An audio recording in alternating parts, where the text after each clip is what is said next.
So it's good to see some of our old regulars here, including a few folks that are, I know, involved in sales enablement. So that's great, as well as my old friend and colleague, John Skang, former Senior Vice President of Sales. Let's get going slowly.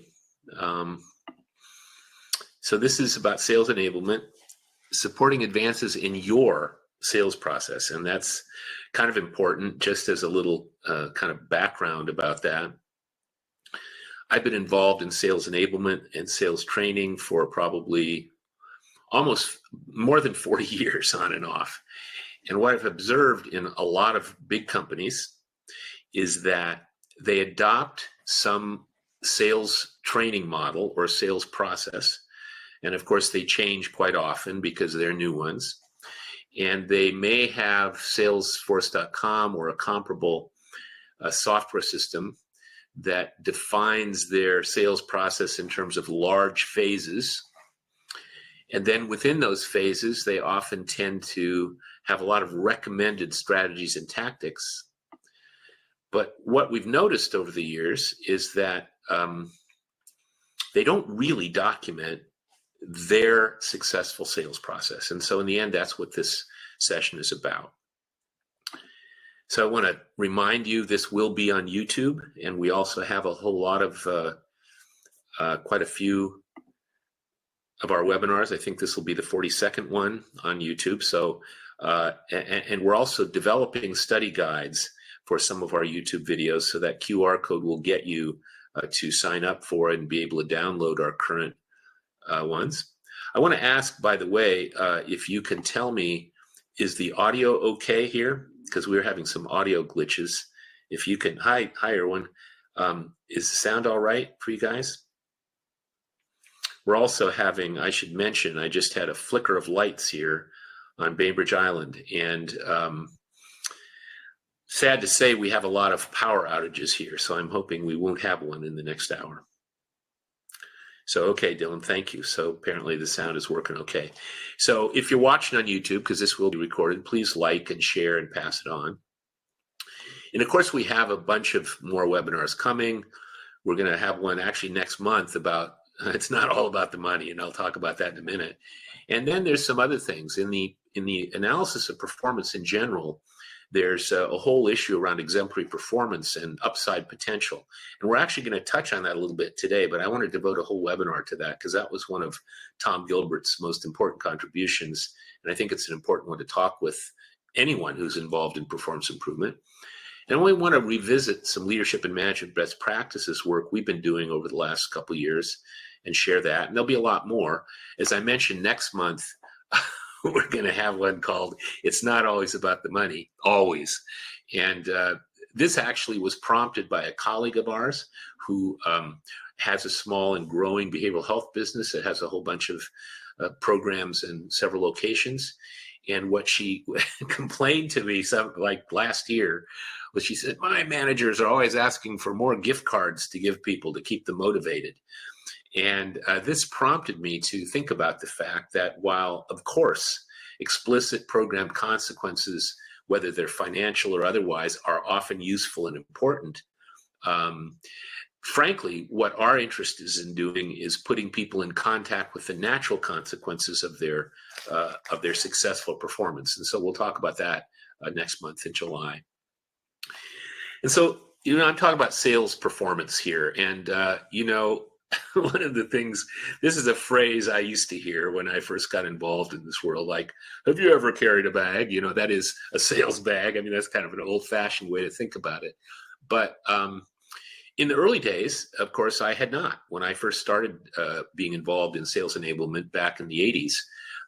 But on the other hand, I've now sold for my own products and services for a long time.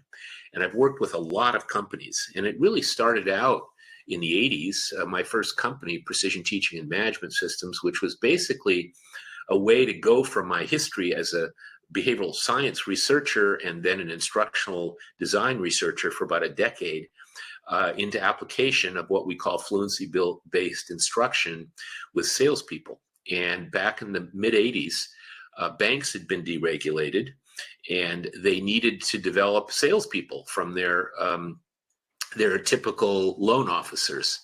And so I worked with one of the larger companies in the bank training world, Omega Performance Corporation, and we applied our fluency-based approach to building sales knowledge for salespeople, fluent sales knowledge.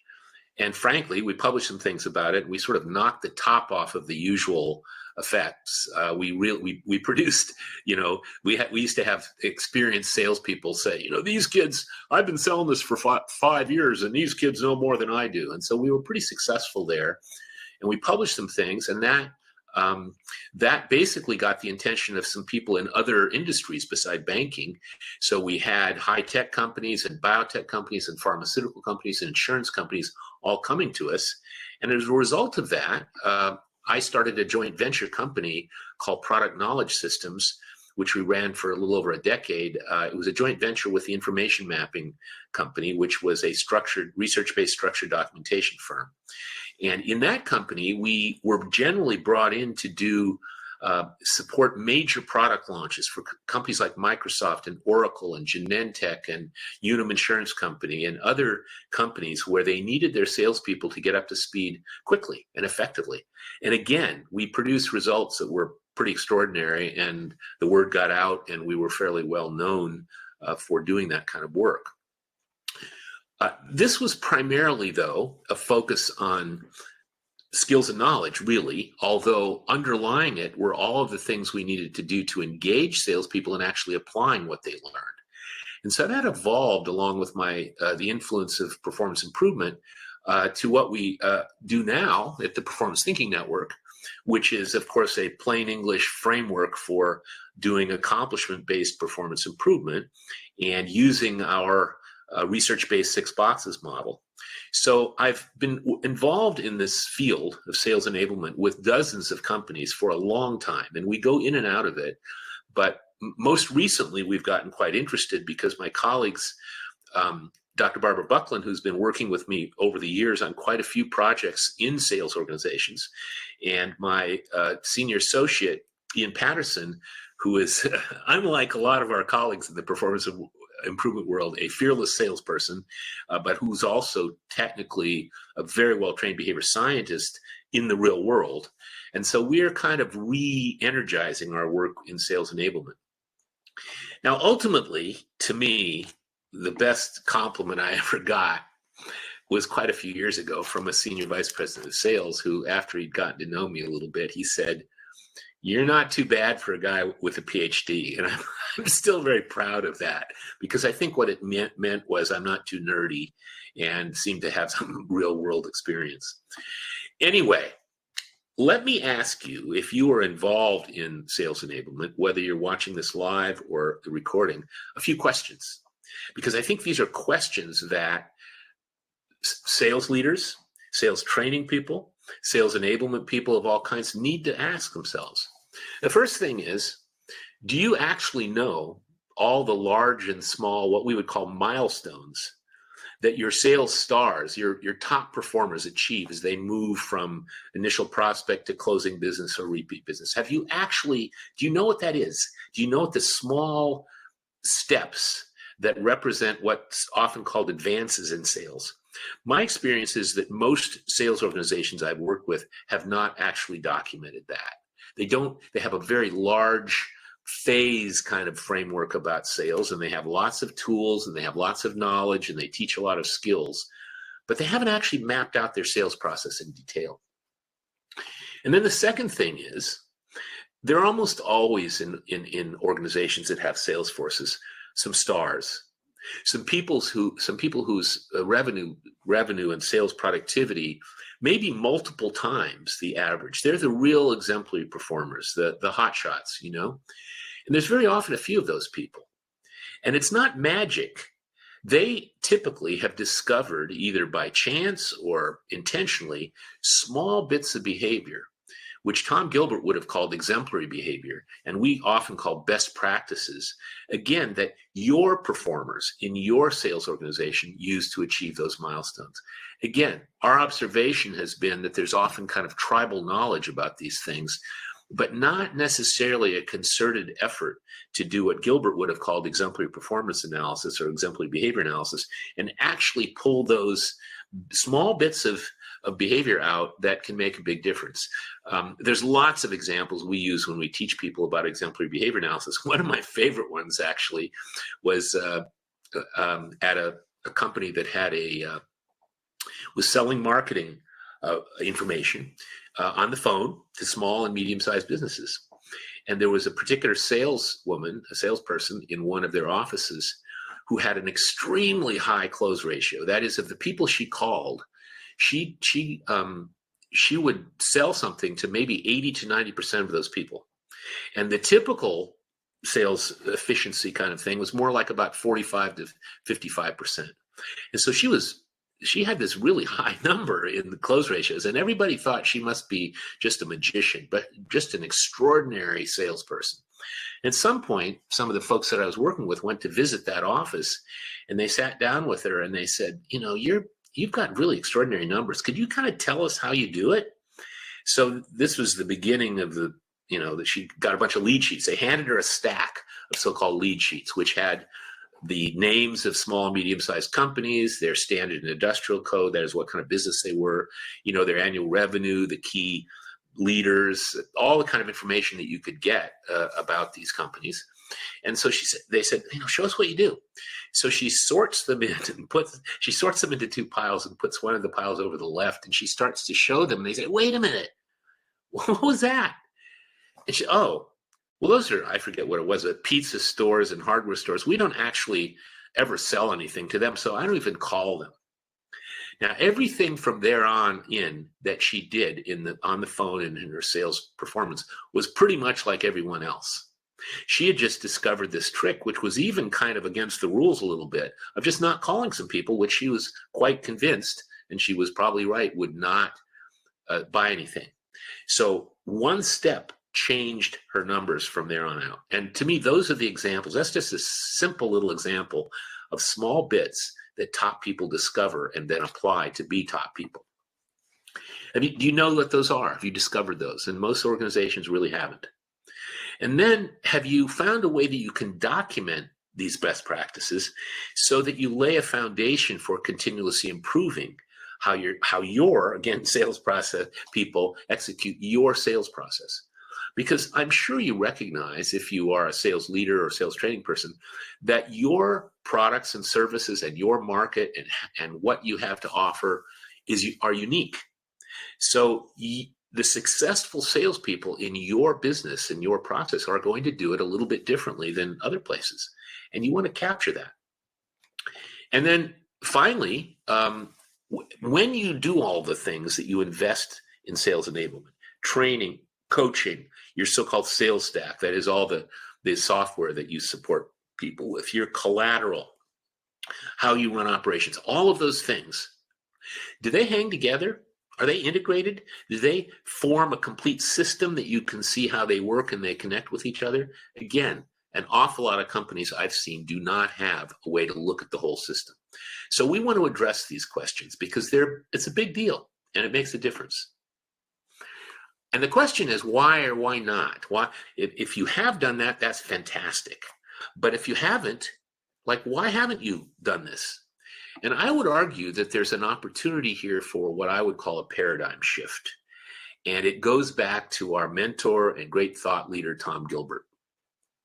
And this is performance improvement 101 at some level.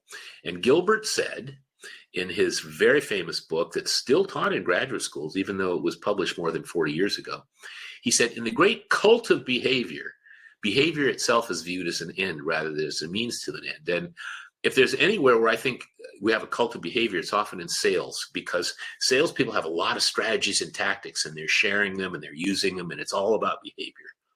But what Tom said is that we must enable people to produce accomplishments, the valuable products of behavior.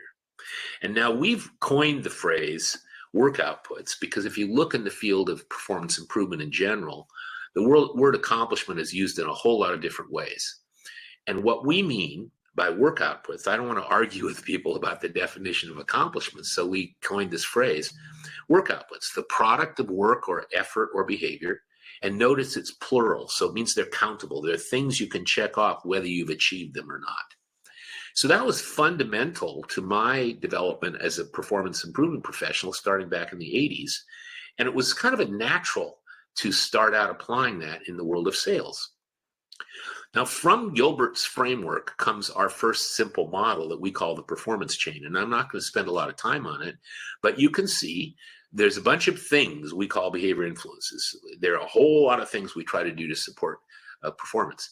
And those hopefully support behavior, the tasks and tactics, the things that people do, but they should be focused on the work outputs or the accomplishments, which are all those different kinds of things. Some of them very concrete deliverables like account plans or strategic plans for your territory. Some of them might be far less tangible, like decisions or relationships, but they're all things that you can identify and count and look at. And those are the things that are valuable to the extent they contribute to business results. So this is the simple model of ours that came out of Tom Gilbert's work. And the focus we've always had in our analysis is, of course, we want to know what's at stake for the business. And in sales, it's typically things like revenue and profit and market share and so forth. But work outputs or accomplishments, or what we often call milestones in sales process, are where it's at. That's what we're going to anchor things to. Now, in sales performance, we do use the word milestones often to indicate the things that people accomplish on their way from prospect to final deal. We've also, when we've interviewed salespeople, we've talked about progress indicators, things that they achieve or accomplish that move the thing forward. And of course, in traditional sales training and sales performance analysis, people talk about advances, because the idea is, what are the things that you've been able to do in your account that will advance you toward closing the deal? Now, this is a quotation that one of my colleagues who's with us today will recognize, and I love it. It's John Wooden, the famous UCLA basketball coach, who said, "Never mistake activity for achievement." And I would say that translates into sales language, because if you've ever been in sales training or delivered it or been involved in sales enablement, you know that people distinguish between what's called an advance, which is something that actually moves the ball forward, versus a continuation, which is more like, well, I guess our time is up. I'll see you next week. And a continuation just means you're continuing. It doesn't mean you've accomplished anything. So we like to think about advances. What are the things that represent the small, and not just the big ones, but the small and large advances in the sales process? Now, here's some examples of some behavior in the sales world. Ask a lot of open-ended questions, present the product message as we would like you to present it, ask about customer needs, make phone calls, have meetings, blah, blah, blah. Now, we've been in organizations where there was a standard field-based coaching process that was built around behavior. So the field manager would come out, ride with the salesperson, and they'd have a behavioral checklist like, did you present the message? Did you do this? Did you do this? Did you do this? And when we interviewed salespeople in the absence of their managers, this is a common experience we've had. We would say, well, how's that coaching thing going for you? And they'd say, well, when my boss rides with me, I know what I'm supposed to do. I know what's on her checklist, all these behaviors, and I'd be sure to do them. But they say, if she's not here, that's not what I'm looking for. I'm looking about what I can accomplish, what advance I can make, what I need to do in the next call with this account. So they're looking more for milestones or advances. They're looking for, I want to get a list of prospects. I want to have a political map of this organization so I know who influences whom. I need a territory plan, a daily calendar, a decision to prioritize accounts for the week's visit. Like, how am I going to do that? One of my favorites has always been, this was for a medical devices company. Some of the top reps told us, if the receptionist will give us his or her cell number, that's a fantastic movement forward, because first of all, the receptionist tends to control who gets to go back into the office and talk to the doctor and the staff. But more importantly, we can't give free stuff away. It's against the FDA rules. But if I've got her cell phone number and I'm out at, I happen to be at Starbucks, I can call and say, hey, does anybody want any coffee? and I can get some coffee, and then I can come over and say, let's go in your seminar room and let me tell you about some updates, for our new product or whatever.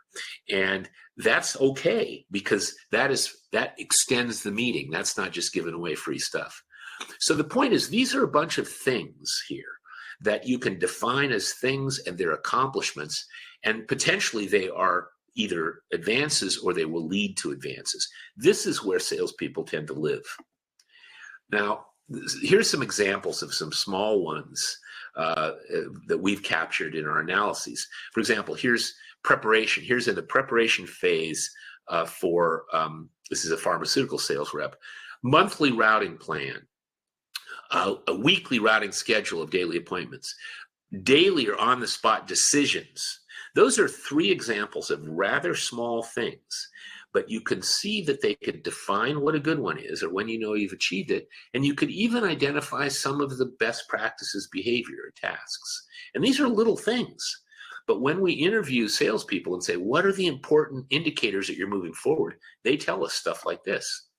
Or for example, I love relationship selling, because again, this is from the same company. It's a medical devices company. And I picked this because it's quite a long time ago we did this analysis, and we've sanitized it so you don't know what company it is. But notice, relationship with the medical assistant, with the nurse, with the office practice manager, with the front desk staff, et cetera. These are all relationships that, in order to get repeat business in this medical practice, the successful salesperson works on these relationships to be sure they meet those kinds of criteria that are listed.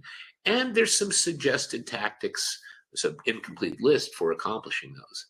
And relationships are really important in many cases. They are door openers. They are confidence builders. They're a way to influence the decision makers. So these are some small milestones, if you will, or accomplishments. These are even better in some ways. I remember this set of interviews because, again, this was the pharmaceutical kind of world. And generally, if a salesperson in that world is trying to get a doctor to prescribe their medication, the doctor's not going to say, oh, I'll do that for sure, or anything like that. Doctors are not going to commit to it. But they might have an indication of agreement when you say something where they would nod or show with their body language that they agreed with you. They might also, before you ask for commitment, they may indicate in various ways that they might be inclined to do this, etc. So these are all these little bits that the salesperson is looking to accomplish, because they recognize if they get that from the prescriber, it's likely that the prescriber will use their medication. So the reason I picked those examples, partly to show you kind of how we start to analyze this, but also just to show you it's not just the big stuff like request for proposal or a closed deal. It's the small things that you can capture from successful salespeople to understand how they move things forward. That is what they try to accomplish. Now, once you have some information about that, one of the challenges is that when people are trying to enable these things, even if they have reasonably well-defined behavior that you're supposed to do at each step, often the enablers, if you will, or the things that are done to support sales performance come from a lot of different departments, which sadly are often siloed. They're often really disconnected. And it always stunned me that when we would do major product launches for big companies, we'd occasionally have these meetings with the whole team. We'd get the sales training people, sales management, we might get sales operations, maybe IT that were configuring the sales software, maybe marketing who were providing collateral for the new launch. We get all these people in a room, and we realized they were really not talking to each other that much. They were kind of doing their thing in their silos. And there's a lot of examples, but these are some real examples that I encountered over the years. For example, at a big software company, the first one, strategic priorities, that is products not aligned with compensation. I was in a meeting, big sales launch meeting, and there were hundreds of salespeople in the room. And I was kind of in the back of the room, sitting next to some senior people. And the VP up in the front of the room was talking about, this is a very strategic product and we need to get into our clients because, that'll allow us to do a whole bunch of other stuff. And this is extremely important, blah, blah, blah. And the two experienced reps were sitting next to me and they'd gotten their compensation plan that morning. And the guy pulls out his comp plan. He says, there's no bonus for this new stuff. He said, I can make my numbers with the old stuff a lot easier. I don't have to work at it. Screw that. So, somebody should have paid attention to the fact that if they wanted to prioritize this product, maybe there ought to be a little bonus or a little goal, reward for selling more of those things. Another classic one, and this is really how I got into the business, when people ask me if we could apply our fluency-based practice and instruction methodologies to product knowledge, I didn't know much about it. And so I looked at how sales training often happens. And classically, whatever the sales training model you use, it's about identifying the needs or problems of the customer one way or the other, and then showing how you can address them. But then if you're a salesperson and you go over and look at the product knowledge information they give you or go through product training, it's usually about features and benefits of your products. It's not needs-based. And one of the reasons we were so successful at product knowledge systems was we would analyze the needs and the problems that the products addressed, and we would reorganize the information for salespeople so it was about needs and solutions, which allowed them to move right into a conversation about that instead of having to translate features and benefits into something useful for the customer. Or another one I mentioned already, the coaching, which is about do all this behavior. Well, wait a minute. I just want to accomplish this in my next account. So it's behavior focused versus milestone based coaching. Supposedly there are these things we're trying to advance the account. How come you're just telling me all this behavior out of context? Another one, competitive strategy. You compare features and benefits. Ours is bigger, cheaper, faster on these ones. Yeah, but what if these things are not of interest to the customer? How about if instead we say, let's look at the needs of our customer and our problems, see how the competition addresses them, see how we can address them either better or possibly help the customer to shift the buying criteria to things where we win. That's a much more flexible, customer-focused, competitive approach than just having lists of ours is bigger, faster, cheaper. Sales stack, it's software. Salesforce.com is, of course, the current one everybody knows. And you look into people's implementation, they have these big phases of sales, in big chunks. They have all this stuff in there, but it's not usually broken down at the level of milestones. It's either got enablers described or behavior or strategy, but it's not built around what the salesperson needs to accomplish day by day, account meeting by account meeting. Marketing programs. We once did a whole project with a company where the salespeople were kind of annoyed because they kept getting these marketing programs and marketing materials that didn't really serve their needs. And you looked at the process of how it worked, and no wonder, because marketing people would come up with these great ideas and develop them and send them out to the sales force. The sales force would say, this is crazy. This is not going to work for me. So we redesigned the process so that there could be ideas from the field about what they needed, and so that the salespeople would actually be involved earlier in the process of vetting whether this marketing program or materials are going in the right direction, etc. It goes on and on. But typically, there's no way that people in most organizations look at how it all fits together. And so that's a big challenge that I want to talk about. And this is how we approach it. This is part of our legacy at the Performance Thinking Network, which is that way back in the 80s, when we first encountered Tom Gilbert's research-based behavior engineering model, which was just hardwired back to basic behavior science, it was a beautiful model. It has these 6 cells in it, but the language, the labels were hard to understand, and they often led to miscommunication. So we, in the late 80s and then early 90s, developed this model and user tested it. And then Tom Hogan, the late Tom Hogan, who was at Dun & Bradstreet, one of our clients at the time, he helped us name it. He said, it was a derivation from Gilbert's model, and I wanted to give credit to Tom Gilbert, but it was obviously different. So Tom Hogan says, You always talk about those boxes. Why don't you just call it the 6 boxes? And there's a whole set of things we could talk about here. And we have a webinar that's all about the 6 boxes that you can see on YouTube. But the point is, these 6 categories are functionally defined things that are all about what supports or gets in the way of behavior. And so you need to look at this as a system and how the pieces all fit together. And I'm proud to say, even though it wasn't that big of a deal, but in 2022 at the annual meeting of the International Society for Performance Improvement, this model was voted the best performance model in the world. And I think mostly it was just about the fact that it's practical and usable and people understand it.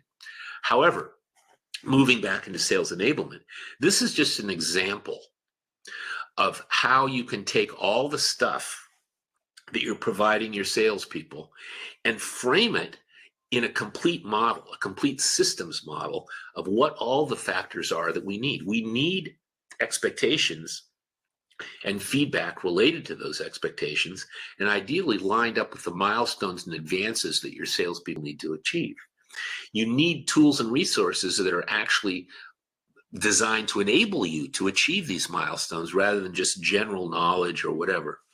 You need consequences and forms of recognition and incentives and rewards and competitions that are aligned with expectations, especially around the milestones. And then in the bottom row there, you definitely need skills and knowledge, but hopefully they're organized around what people need to achieve. And so there's a lot of ways to accomplish that. Some of it is training, some of it is not. But again, it should be focused on what people need to accomplish, not just behavior or skills and knowledge. Selection and assignment, obviously, most sales organizations spend a good deal of time and money on getting the good people. And then motives and preferences. We want to be sure that these people are well lined up with the motives and preferences of the values of the company, et cetera, et cetera. So this is a framework for putting it all together, and it also is a framework for completeness. So here's another example of those tables I was showing you. This is from another company, but what you notice down here is the accomplishments or the milestones. This has been redacted a little bit so you can't see the company name, but this is the list of a few outputs or accomplishments. And these are some information for the salespeople about why we even care about this. And these are what we call criteria. These define when you've accomplished it. But then notice these last 2 columns. It's a way to capture some of the best practices, strategies, and tactics or behavior from top people, and then a way to begin to list the enablers, which you can frame in the 6 boxes. So that's an incomplete list. This is a living document where you capture this stuff over time as you learn with and from your top performers. So what I basically stepped out for you is an approach to analysis. And as I mentioned, over quite a few years now, starting around 2000, I think the first company we did this seriously for was a couple of the divisions at Medtronic. And we've done a lot of work in pharmaceutical and biotech. We've also done in high tech and other companies, but there's a lot of investment in sales performance in biotech and pharmaceutical companies and medical devices companies, and it takes a lot to be good in those fields. And so a lot of our analyses have been there, but they've been in other types of industries as well. What we've learned is that if we have an opportunity to interview some really superstar salespeople as well as some good, successful average performers, we can capture from them the important milestones, not just the big ones, but the small ones, which represent movement forward or which are valuable in the process of advancing the sale. And then once we know what those things are, we can similarly detect, often from interviews with both star performers and average performers, what the things that the star performers do that are slightly different that make a big difference. And that's kind of important because a lot of times, and anybody who's been involved in performance improvement sort of knows this, that salespeople and anyone else who's really good at something, there's often a lot of unconscious competence. There's often a lot of things that people do without even thinking. It's like the woman who sorted out her lead sheets and put some aside and was going to tell us. It's like, wait a minute, what was that about? And we've seen that in so many different other examples where we interviewed and observed people, and we saw them do things which we then asked them about, and they were so automatic that they hadn't thought to tell us. So it isn't just about interviewing or doing surveys. It's actually about, getting down to it with salespeople and talk about their day-to-day performance, and maybe even going with them or at least observing them if you can, and comparing that to what you hear from average people. Because exemplary behavior is almost always small bits which have a lot of leverage. So we interview people to do that. We have a particular way we do this. Barbara Buckland and I have done this, I wouldn't say countless times, but a lot of times in a lot of different organizations. And some of my other colleagues and I have worked on that. And we've also taught people in a few companies to do it. And so we do that analysis, we capture the best practices, and then we begin to look at both the enablers that the best people use, and they sometimes have things that nobody else thought of. They might have created a spreadsheet, for example, for managing their territory that nobody else has. We say, wait a minute, that's really good. We can capture that. Now, one of the pushbacks on what I've just described, and I think it's just kind of an old wives' tale, frankly, is that top salespeople don't want to tell you what they do because they're afraid somebody else will grab it and beat them out, win. My experience has been, and maybe this is because we're external folks, but when we go in and we do a couple of things when we do these interviews. First of all, we tell the sales representative, we've heard that you're really good at your work, and so we'd like to understand more about it. And by the way, we're not going to tell anybody what you specifically said. We're going to interview quite a few people and summarize that for sales management. But, you can feel free to tell us things. We promise to keep the details confidential. And I think that puts a lot of them at ease. And then you spend an hour with people, let's say, and you're asking them a lot of questions like, oh, that's very interesting. What'd you do next? Or how do you do that? And by the end of it, first of all, I've almost never had among successful salespeople any sense that they were holding too much back. And frankly, even if they were, if we interview a bunch of people, we're going to capture a lot of good stuff. We may not capture all the tricks, but we'll do okay in terms of capturing some important best practices. And then we'll say to them, well, I know you're busy and I appreciate your having spent this time with me. If we have any other questions, can we reach back to you by email or phone? And they say, oh, of course.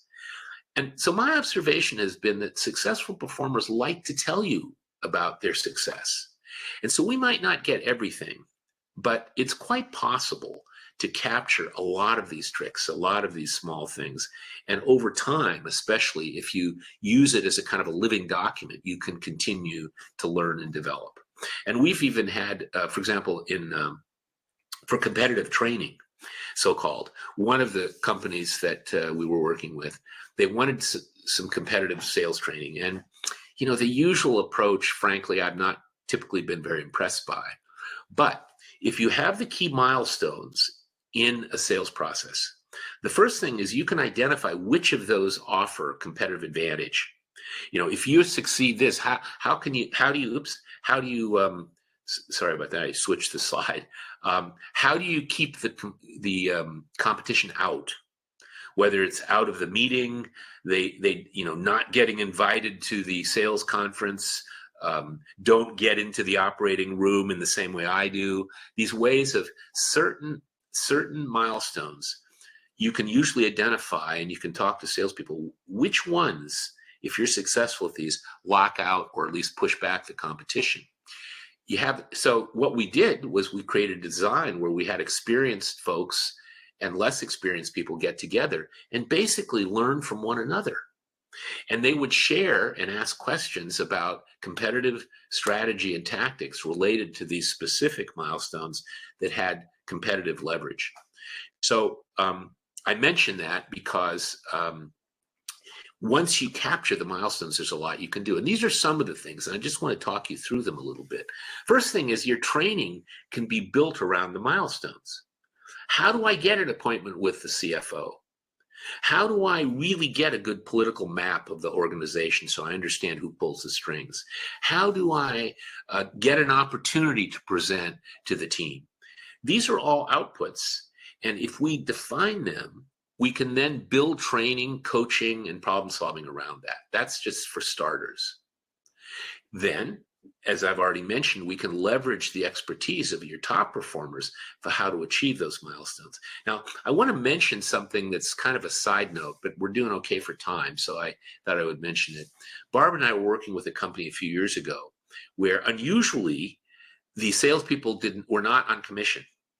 They were given a very good straight salary, and these were medical devices salespeople. Now, what was very interesting is when we talked to the salespeople there, they said, I'm used to being in an environment that's highly competitive and it's about, there's a big commission base and all that, commission, component of compensation. And they said, so it took me a while to get used to this thing of there's no, that there's no commission, that is a straight salary thing. But they said, but that allowed me to do some really interesting stuff, which is I can tell my doctor, doctor, I actually think the Boston Scientific product might be better for this application than ours, which of course would blow the doctor's mind because he realized that you, the salesperson, were actually interested in patient care and success rather than just pitching your product. So one of the things that we spoke to those folks about were, how do you use that? And one of the things about it is that organization, if they had a particular kind of milestone they were trying to achieve, and they knew that Jack over in Indiana was really good at achieving that, they would call Jack and they'd find out, they'd get information from him. So you can even build communities of practice around how do you accomplish different milestones. Then you can, once you have a documentation of sort of the kind that I flashed at you on a few screens there, you can continuously gather this stuff. If you're a sales training or operations or sales leadership organization, depends on how you're configured, but you can make a concerted effort to continue to capture and share these best practices. And as the markets change, or as different opportunities come up, or as different competitive threats, you can adjust those, but you're not starting out with a white piece of paper. You're starting out with milestones that might have to get adjusted, or maybe how you accomplish them in the new environment. You can then, number 4 there, ideally, you aren't just shoving knowledge at people. You're actually organizing it by milestones and by customer focus. One of the things we did in the sales knowledge work at Product Knowledge Systems was we presented product information in a very different way. We would, before we even got to product information, we had developed a framework for understanding what the different kinds of needs a customer might have that the product could address. So it was very explicit. The salesperson didn't have to kind of invent that on the fly. And then what we would do is we would link the features of the products to those needs. And then we would talk about how they addressed the need. And so salespeople were coming in with that framework. And then, of course, the technical detail they needed to know, whether it was a medical device thing or a piece of software. But the focus was on addressing customer needs. And some of those needs were directly related to milestones because they weren't always just the product need for the customer. Sometimes they were added value things that the sales organization did to address needs for the customer that would allow them to make progress or advance in the thing. So you can shift a lot of your content, so-called, in sales training to be customer focused and focused on these milestones. And then number 5, and I think this is in some ways the most important one of all, and part of that is because we have a accomplishment-based coaching methodology that we use in lots of industries and lots of functions. But you can actually build a coaching methodology, which is about, okay, what's most important right now in your business or your accounts? Like, what should we work on? Oh, how to get access to the operating room, how to be able to present to the IT group about this product, whatever it is. Let's problem solve that. So coaching certainly is about behavior, but it's about behavior for achieving that output rather than about you didn't deliver the message the way you're supposed to or ask enough open-ended questions. You might get to those things if those are things you need to do to accomplish something. but it's not behavior-based primarily. It's primarily based on the milestones or accomplishments or advances that you need to do. So I believe coaching, in particular, sales coaching, should always be accomplishment-based. I can't imagine why not, frankly. Number 6, I've already sort of mentioned this, but if you have your documentation, as I was giving you examples, you can tweak that as new challenges or opportunities or competitive threats emerge, or new market segments and so forth. You can continue to build essentially the documentation of our successful sales process.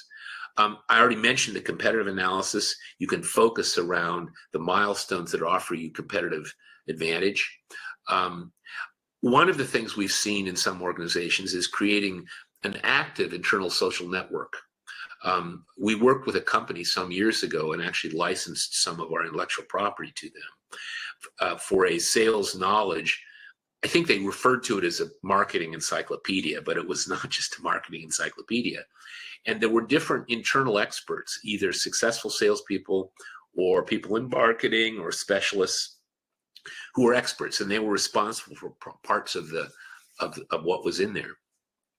And so you could reach out to them and say, wait a minute, we learned something you ought to know and incorporate in the next version of your document, or let me ask you a question, or who are the experts in this? And so you can actively build an internal social network around milestones. Again, it's a lot easier to ask somebody, how do I get an appointment with the COO in this kind of a company, than it is to say, what kind of questions should I ask? Well, for what?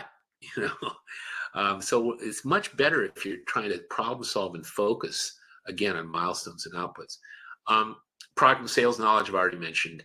And then, of course, if you're going to build your Salesforce.com or other application, clean out some of the extra baggage in there and build it around some of the details in these milestones. So those are some applications you might find relevant. I just want to summarize what I've said here, because I think we can summarize it in 2 things. If you go to our YouTube channel, there's a short sales performance webinar or playlist that we did years ago. And it starts out by saying there's 2 big problems that we've seen over and over again. They're mistakes that sales organizations fail to do. And one of them is they fail to define their successful sales process that I mentioned. And so what we would recommend is document the milestones, not just the big ones, but the little ones, some of which might even be optional, depending on the context, for your product, your market, your customers. What's been most successful for your top people in terms of the things they're trying to accomplish step by step. And then document the behavior that goes along with that. Try to capture best practice strategies and tactics.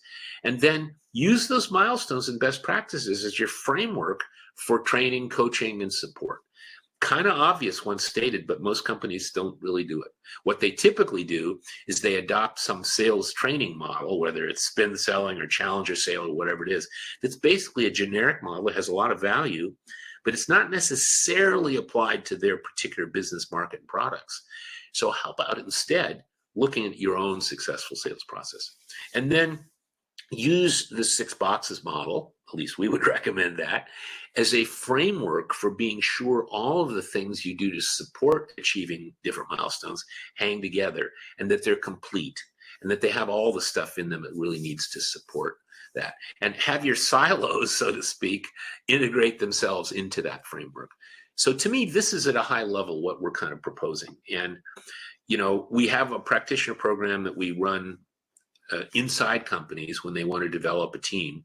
But we also have this program, and for us, performance thinking practitioners, a performance consultant or a performance professional who knows how to analyze performance and then recommend solutions.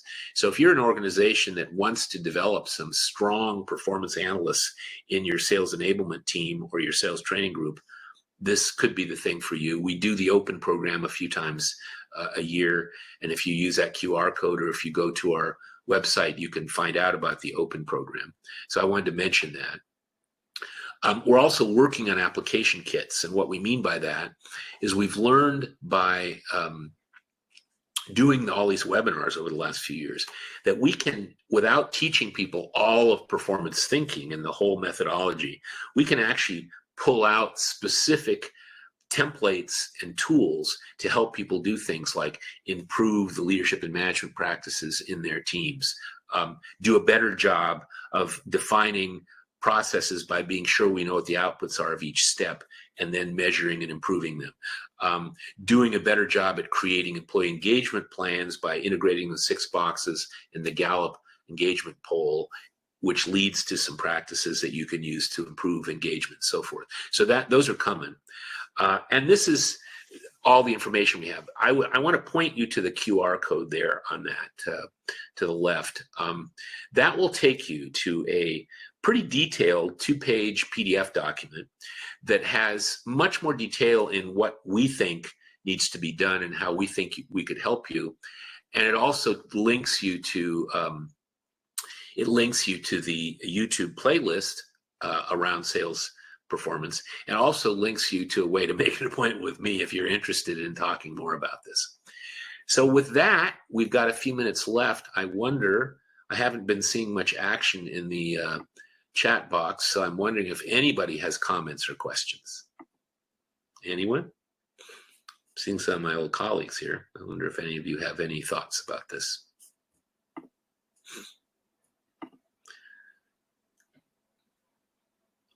Crickets, as they say. Erwin, how many successful performers do you typically interview? How long does a project like this take? Good question, Erwin. So, this is a general question, really, that isn't just about sales performers. In fact, I was working with a client yesterday at State Farm Insurance in another field. They weren't talking about sales performance. But what we usually say is, if you've got a well-defined job role like sales representative, if you can give me access to 5 to 10 of your people, and what I want to be sure is if you've got any superstars who are exceptionally productive, way more than average, I'd like to talk to them too.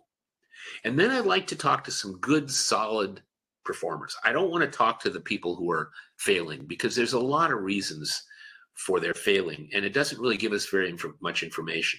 But if we got some good, solid performers and some really superstars, that most sales organizations have a few, we'd like to interview both.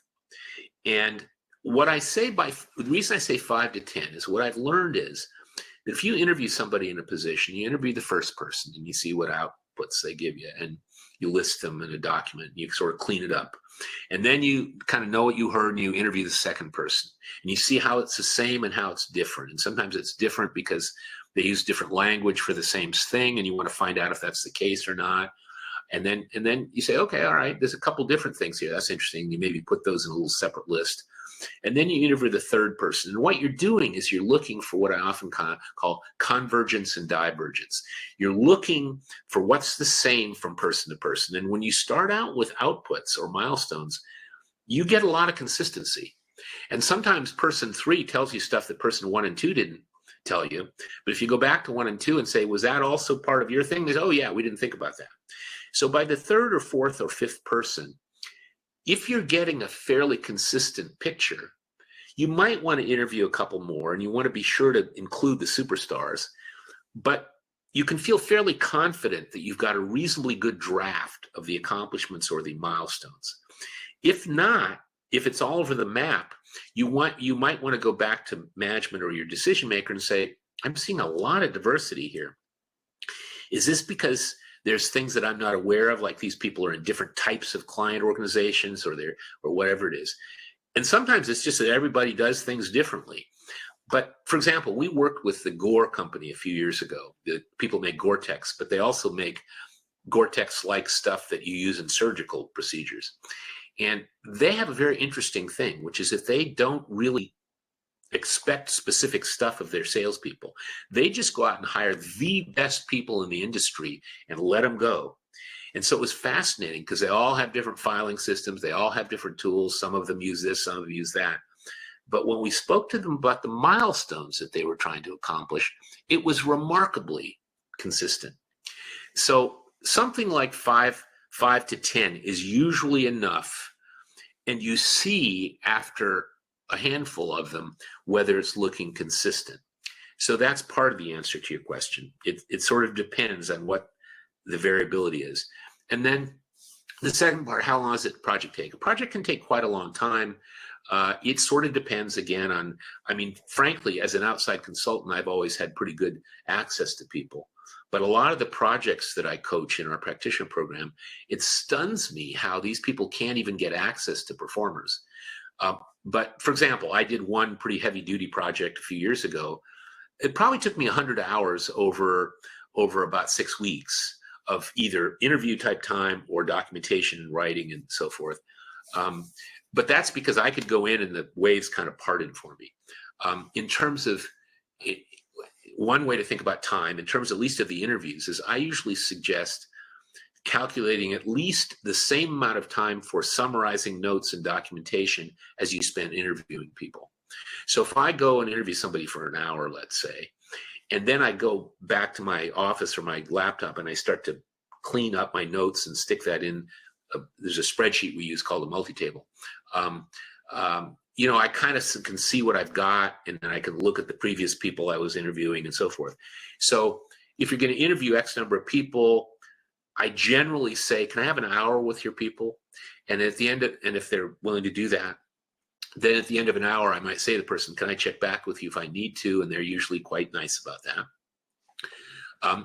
But the actual analysis part, once we have, I mean, I'm getting more into detail probably than is appropriate here, but once we have the outputs, we then will go back and talk to people if we can. Sometimes we have to do it all in one shot, but it's a lot better to have the outputs and then go back and either talk to the same people or some different folks about criteria for good ones. When you know you've gotten this milestone or this advance, and what are some of the key bits of behavior that make a difference?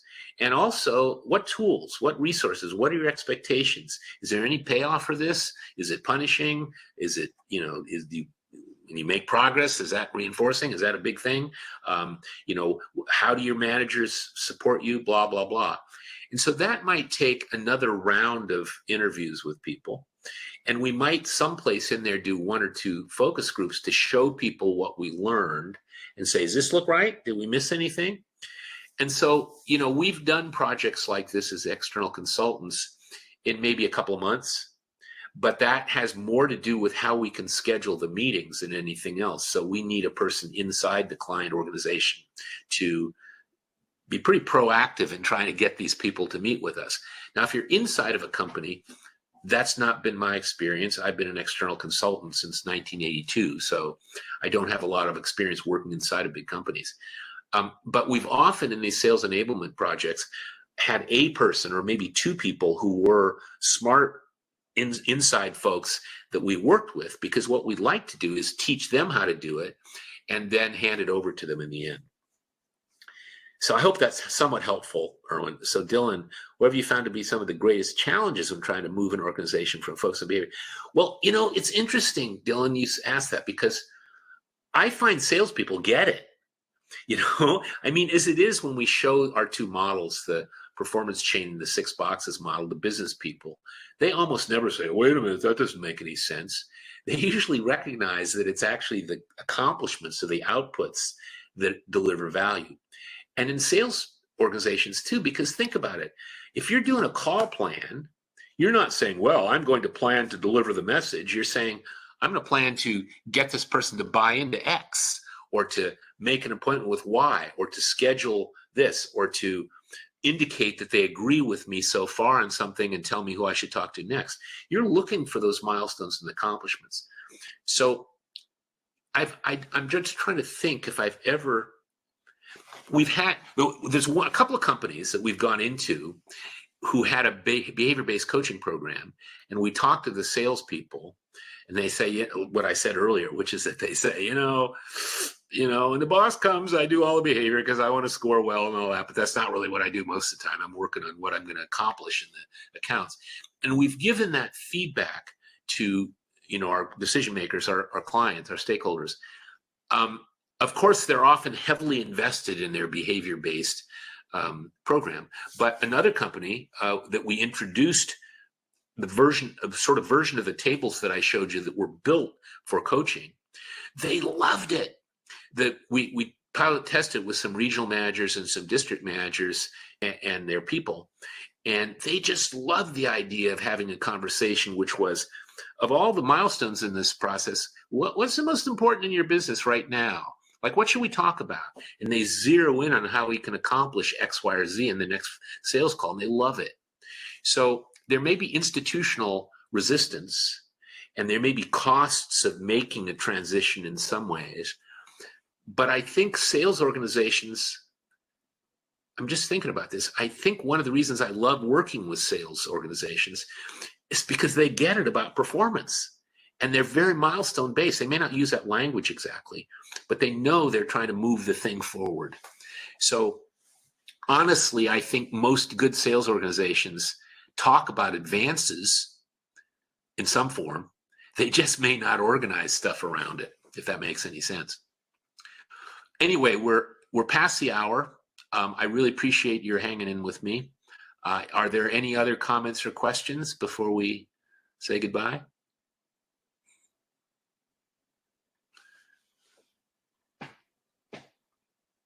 All right, I'm glad you say that, Dylan. That's what I love. I mean, customer service also. We took a lot of the work we did in the 80s and 90s in sales organizations and transferred it to and started to apply it similarly in call centers, and that can be helpful too. Needs to.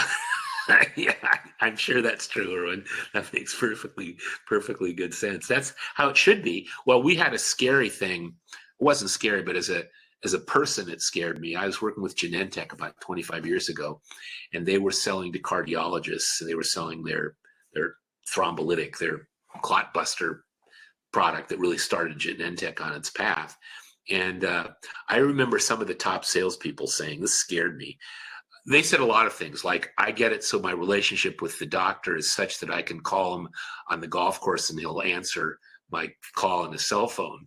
But the scary part was, he said, oh yeah, I like to get my doctors so they depend on me for the research. It's like, no, I don't want the doctors just getting their research from the drug salesman. I'd like them to have some separate thing. But a lot of times you get salespeople who have really deep relationships with their customers if it's an ongoing thing. Anyway, thank you, everyone. I think I'm going to sign off now. I appreciate your attention and hope this was helpful.